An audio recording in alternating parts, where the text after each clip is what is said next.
एक गिलहरी था जो गिल्लू नाम था। गिल्लू बहुत अच्छा था और लेखिका का प्यारा था। लेखिका उसकी अच्छे से देखभाल करती थी। जब लेखिका को बीमार पड़ती थी तब उसके सिरहाने बैठकर अपने छोटे छोटे हाथों से उनके बाल संवारते थे। और गिल्लू की पाने गिलहरी की मतलब गिलहरी गिल्लू की 2 साल की उम्र होती है और एक दिन गिल्लू की मौत हो जाती है। तब लेखिका ने उसे गमले के पास दफनाती है। जब पीले फूल फूलते थे तब लेखिका को गिल्लू की याद आती थी। बस मैंने इसलिए लिखी मैम। पढ़ लिख लिया।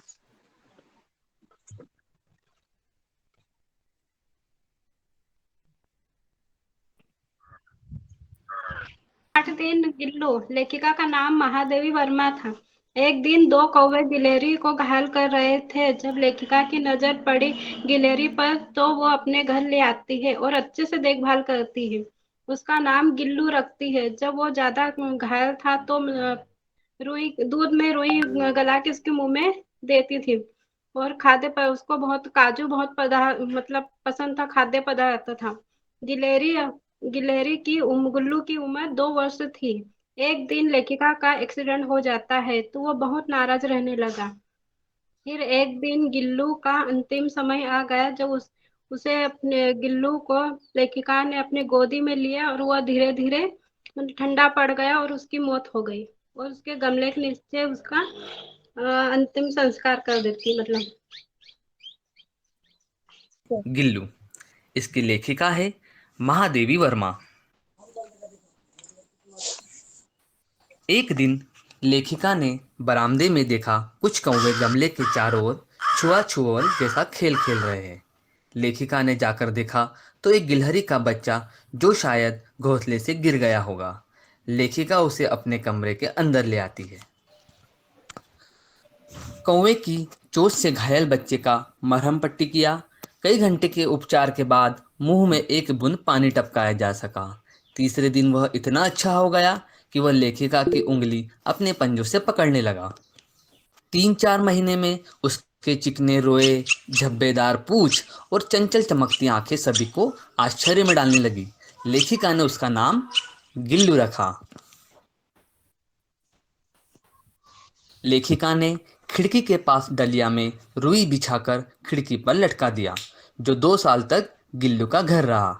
जब लेखिका बाहर जाती तो गिल्लू अन्य गिलहरियों के साथ उछल कूद करता, लेकिन जब वापस आती तो गिल्लू उनके पैर तक आकर पर्दे पर सर्र से चढ़ता और उसी तेजी से उतरता।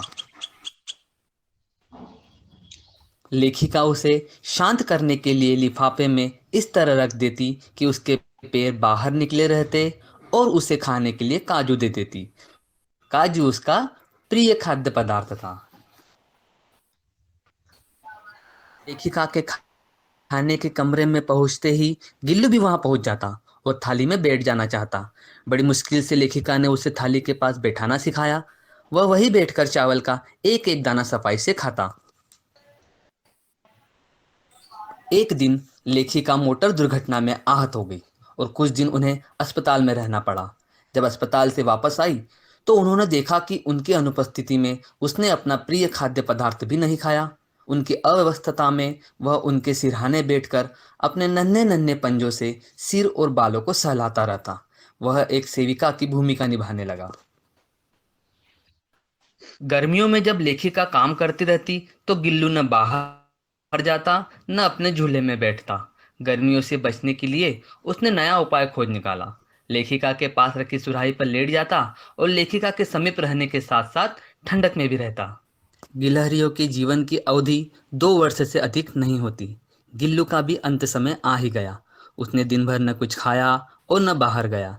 लेखिका की उंगली पकड़कर हाथ से चिपक गया। धीरे धीरे उसका शरीर ठंडा हो गया और वह हमेशा के लिए सो गया। लेखिका ने सोन जूही की लता के नीचे उसकी समाधि दी। जब भी सोन जूही में पीले रंग के फूल खिलते तो लेखिका को गिल्लू की याद आ जाती। उसे लगता लघु प्राण गिल्लू वापस आ गया हो।